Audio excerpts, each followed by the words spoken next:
Hello everyone. और जैसे मैं सीटेट वाले स्टूडेंट के लिए ये वीडियो बना रही हूँ और 2 मैं आपकी बना चुकी हूँ और ये आपकी और एक और रह गई है। इसमें जो कुछ जो रह गए हैं वो हम यहाँ पर कंप्लीट कर लेते हैं। फिर से जो है हम अपना वीडियो स्टार्ट करते हैं आपका बिना टाइम वेस्ट करते हुए। ओके, देखिए एक उसमें आपका जो मैं बुद्धि के सिद्धांत जैसे मैं बता रही थी, तो उसमें एक आपका रह गया था तरल ठोस बुद्धि सिद्धांत। तरल ठोस बुद्धि सिद्धांत जो है याद रखना, मैं जो बोलूँ बस सुनते जाइए। तरल ठोस बुद्धि जो सिद्धांत है वो आपको आरबी कैटल ने दिया है, ये आपको याद रखना है। एक आपका त्रितंत्र सिद्धांत होता है, त्रितंत्र सिद्धांत जो है वो आपको रॉबर्ट स्टैंडबर्ग ने दिया है। ठीक है, तो ये आपको याद रखना है। एक तो त्रितंत्र सिद्धांत रॉबर्ट स्टैंडबर्ग और एक आपको तरल ठोस बुद्धि जो सिद्धांत है जो आपको आरबी कैटल ने दिया है। तो ये हमारे बुद्धि की जो सिद्धांत की जो मेरे रह गए थे, जो मैंने अभी इससे पहले जो वीडियो बनाई थी उसमें रह गए थे, ये तो मैंने बता दी है इसमें। ठीक है, और आपके इसके अलावा जो चैप्टर है जहाँ से आपको पूछते ही पूछते हैं आपकी जो बीमारियां होती हैं, मतलब अधिगम से संबंधित जो डिसेबिलिटी होती हैं, उसमें से भी आपसे क्वेश्चन बन जाते हैं।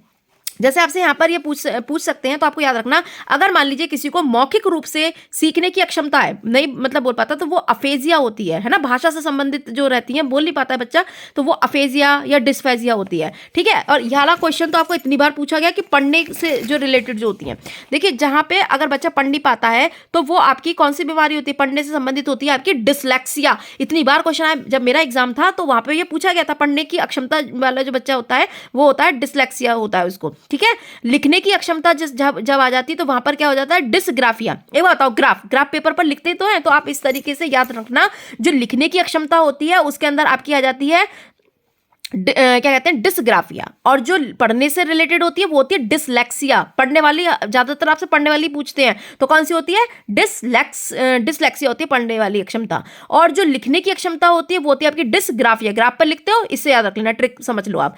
फिर और जो गणित संबंधी होती हैं, तो जो आपकी जो कैलकुलेशन से डिसकैलकुलिया। ठीक है, तो गणित की होगी डिसकैलकुलिया, यानी कि कैलकुलेशन याद रखना। तो गणित से संबंधित जो होती है वो आपकी क्या हो जाती है, डिसकैलकुलिया हो जाती है। तो आप इसको याद रखना। और इसके अलावा कुछ और भी इसमें आपकी जैसे रहती हैं, जैसे मानो मैंने आपको अफेजिया तो बता दी, भाषा से संबंधित अगर होती है वो रहती है। और डिस्थीमिया जो होती है ये आपकी तनाव से संबंधित होती है। एक आपकी आती है डिसमोर्फिया। देखिए डिसमोर्फिया में ये होता है, यानी कि शेप से संबंधित होती है। इसमें बच्चा जो है दो चीज़ों में, दो शेप होती है कोई, तो उसमें वो मतलब अंतर नहीं बता पाता है। ठीक है, अगर मान लो आपने बच्चों को दिखाया, कौवा दिखाया और चील दिखाई, तो वो अंतर नहीं कर पाएगा। तो ये वाली इस तरीके की जो उसके अंदर मतलब क्या होगा, तो ये एक तरीके से होती है भ्रम वाली, भ्रम हो जाता है उसको, वो यहाँ नहीं बता पाता है।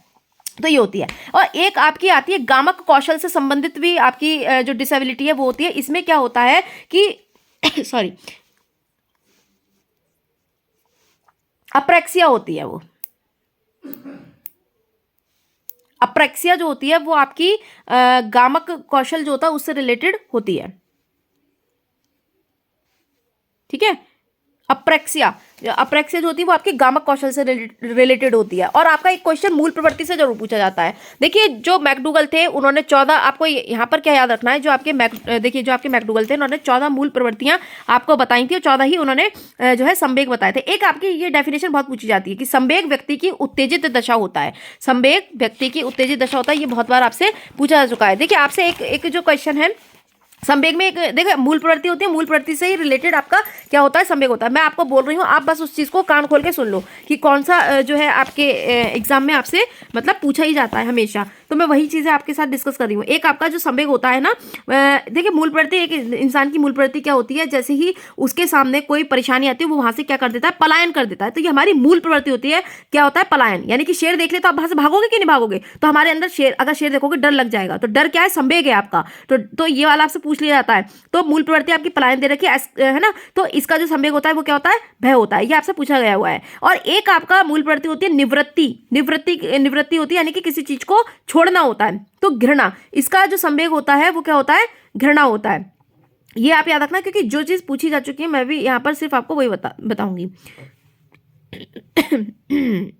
सॉरी, तो इसमें आपको एक आपसे पूछा गया है कई बार, मूल प्रवृत्ति आपकी युयुत्सा जो होता है। ठीक है, इसका जो संवेग होता है वो होता है क्रोध। युयुत्सा का क्या होता है, क्रोध होता है। और आमोद, वो एक आपका होता है हास मतलब हंसना, इसका संवेग क्या होता है, आमोद होता है। तो ये 3-4 जो मैंने आपको बताया, इनको आप याद रखो, इनको आप दोबारा चाहे ये मेरी वीडियो आप सुन लेना। तो ये इस तरीके से जो चीज़ें थी, जैसे मैंने आपको बताया था कि ये आपके जो एग्ज़ाम्स जो रहते हैं उसमें भाई ये सारी चीज़ें पूछी जाती हैं। ठीक है, तो अब हमारा ये सारा वीडियो जो है, जितने जो मुझे लगता था जितने कॉन्सेप्ट हैं वो मैंने आपको सारे के सारे यहाँ पर बता दिए हैं।